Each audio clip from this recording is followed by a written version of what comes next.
semanal e vamos ver como é que as coisas estão funcionando. Vamos lá. Primeiro que a gente tem, né, a nossa maior linha de tendência aqui, ó, sendo testada, beleza? Isso que é importantíssimo também para a gente. Até que ela seja rompida, a gente segue esperando e lembrando que a gente tem o quê? A gente tem compradores segurando essa zona aqui, que depois eu abro o estudo mais preciso, né? A gente tem compradores segurando essa zona aqui e a gente tem vendedores entrando cada vez mais forte. Sendo bem sincero, a gente vê o preço quando ele retoma com menos força do que anteriormente e a mesma coisa a gente está vendo aqui, beleza? Então por que eu falo isso para vocês? Porque a resolução desse movimento no macro ainda não se mostrou. A gente tem as duas diretrizes mais fortes para essa resolução entrar, a LTB e essa LTH, que é uma linha de tendência horizontal, ou uma zona de suporte horizontal.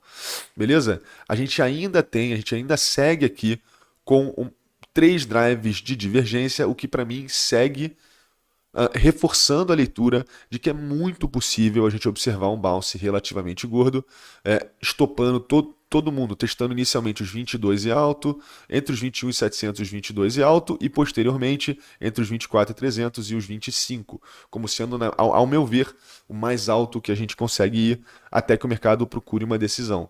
Mas esse contramovimento de alta, para mim, segue sendo bem válido até que a gente rompa esse suporte. Se a gente romper esse suporte, aí a tese de investimento, a tese desse movimento de alta praticamente se invalida e aí entra sim a próxima pernada, tá?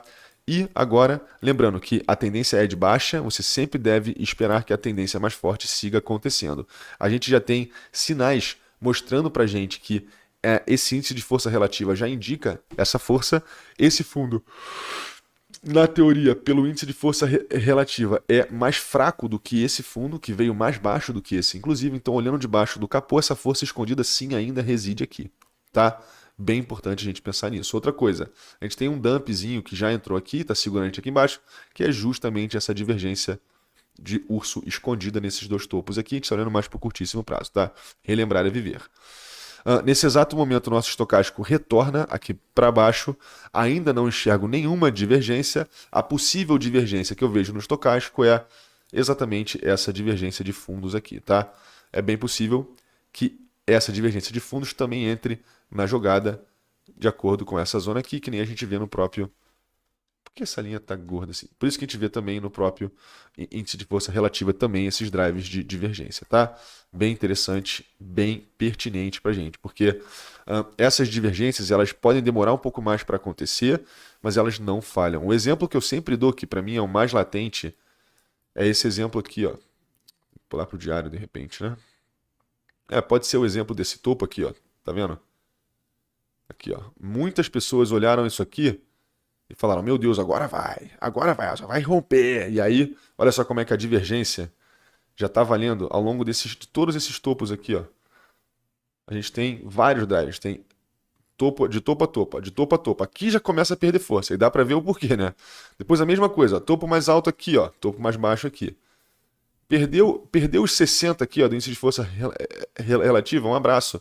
Ou seja, esses 3, 4 drives de divergência que a gente teve no semanal foi o que foi o suficiente para já ler para a gente essa força vindo mais cedo, essa queda vindo mais tarde, mais cedo do que tarde, entendeu? Então, vocês conseguem entender que independente de qualquer coisa, isso aqui pode se esticar, a gente ainda pode fazer um fundo descendente em relação a esse brevemente, mas essa velocidade da compra desse fundo pode ainda estar gerando uma mesma divergência. A gente dá uma pernada aqui em direção aos 14, 15, pode ainda segurar uma divergência enorme vindo desse fundo para esse fundo, entendeu?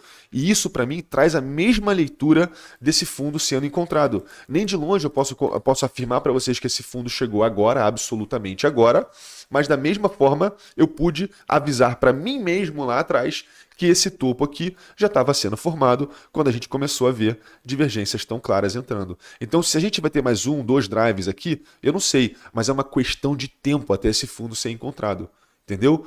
Essa, para mim, é a razão matemática máxima que me mostra que é uma questão de semanas, ou, né, no caso, de 4 em 4 semanas, não um mês, mas é uma questão de tempo até esse fundo ser encontrado, e que a gente está muito próximo. Gente, quando a gente abre o gráfico mensal, olha esse estocástico no mensal, gente. Esse fundo tá para ser encontrado já já, e eu vou continuar a explicar isso para vocês de uma outra maneira. Olha isso. Vamos voltar para cá, ó. Gráfico semanal. Eu falei para vocês que eu ia destrinchar a porra toda hoje, não falei? Então, vamos lá. Vamos pegar uma Fibonacci vindo lá do fundo da pandemia, ó. Do fundo da pandemia até o topo. Olha só que interessante. E olha só aonde está o nosso 061, tá? Nosso 061 da Fibonacci se encontra exatamente nos 11K300, tá? Geralmente, todo movimento que o mercado faz, seja mercado tradicional ou não, não importa. Ele geralmente devolve 2/3 desse movimento antes de continuar. 2/3 é 66,666%. Beleza? Por cento desse movimento sendo entregue. Leonardo Fibonacci foi mais longe ainda e afinou mais ainda esse grau de retração. Esse grau de retração, em vez de ser 66%, que é cerca de 2/3 do movimento, foi mais afinado ainda para cerca de 61,8% desse movimento. Entendeu? Ou seja, o que a gente está fazendo agora? A gente está no processo de devolver isso tudo. Outra coisa, vale lembrar que, olhando no macro, o Bitcoin segue muito, especialmente agora, com o comportamento da macroeconomia. Dentro da economia, dentro da macroeconomia como um todo, essas retrações são retrações de entre 50% e 61%, quase na mesma razão. Talvez pesando um pouquinho mais para 61%, mas dentro do mercado tradicional, retrações de 50% são super aceitáveis. Então, um ponto que seria muito interessante para a gente ver esse drive de divergência bem agressivo, estaria exatamente na casa dos 15K800, para ser mais exato, 16K, né? 15K800, entre 15 e 500, eu teria alguma margem de erro de $500 aqui, tá? Seria muito interessante a gente observar um bounce vindo nessa zona, porque aí sim a gente teria provavelmente uma divergência gigantesca que estaria abrindo a porta para voltar para retestar os 28, 20 e tanto, 20 altão, para depois continuar essa queda enquanto toda a macroeconomia começa a rolar no mar de bosta e a coisa começa a se degringolar. Quando a gente observar o Fed começar a pivotar a sua política monetária de um período mais hawkish para um período mais dovish, aí sim a gente começa a ler esse fundo sendo encontrado de vez e uma nova corrida entrando. Mas até lá, temos um dominó gigantesco para resolver.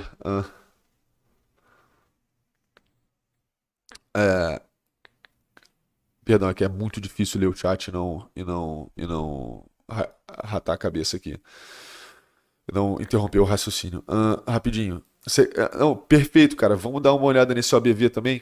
Mas assim, se a divergência é encontrada no RSI, já é uma divergência válida, tá? O OBV só serve para... se não seria prudente desconsiderar o Corona Crash dessa análise? De jeito nenhum, até porque foi o Corona Crash, foi a política monetária do pós-Corona Crash que fez com que isso tudo acontecesse.